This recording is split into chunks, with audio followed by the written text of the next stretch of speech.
Ponto alto da semana aqui no país, para depois a gente partir para a internacional. No que a gente deve ficar de olho essa semana aqui no Brasil?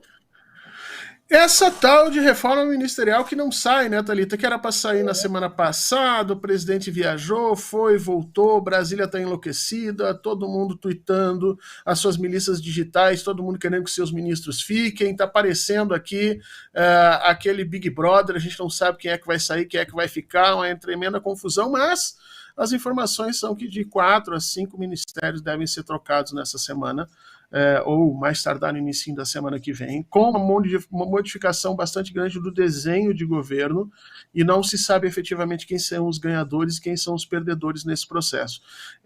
A presidenta Gleisi Hoffmann veio a público dizer que o PT deve perder espaço, e isso é bastante preocupante. Por quê?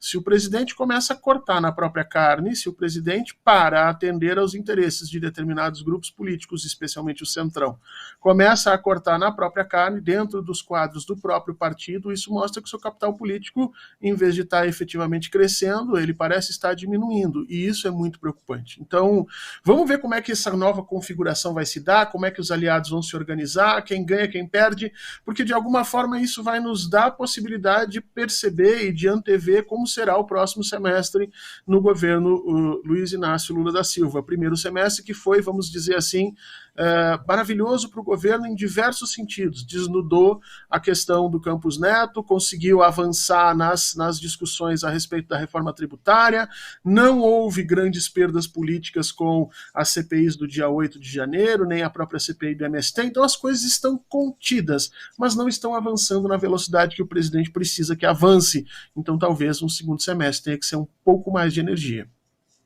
Você tem apostas em relação a essa reforma ministerial, quem sai e quem fica?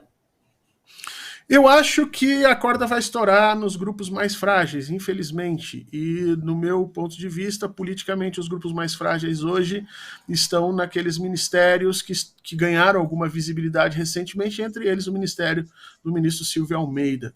E aí essas recomposições devem se dar nesse sentido, né? Comunicações parece que já é certo que vai haver mudança, turismo é certo que vai haver mudança, mas está entrando aí também a questão da Caixa Econômica Federal e algumas outras agências que parecem, como por exemplo o Correio, de que também existem pessoas interessadas em fazer mudanças de nomes aí. Então, infelizmente, essa não é uma reforma de força do presidente Lula. Eu tenho certeza que se ele pudesse, ele não faria, porque essa não é uma reforma que vai deixar o governo mais próximo daquilo que o presidente acredita que deveria ser, mas talvez deixe ele mais distante. Tudo isso em nome da famosa governabilidade, ou seja, Thalita, de alguma forma, o Lira continua cobrando um preço bastante caro para regimentar aquela quantidade de votos que ele colocou na reforma tributária.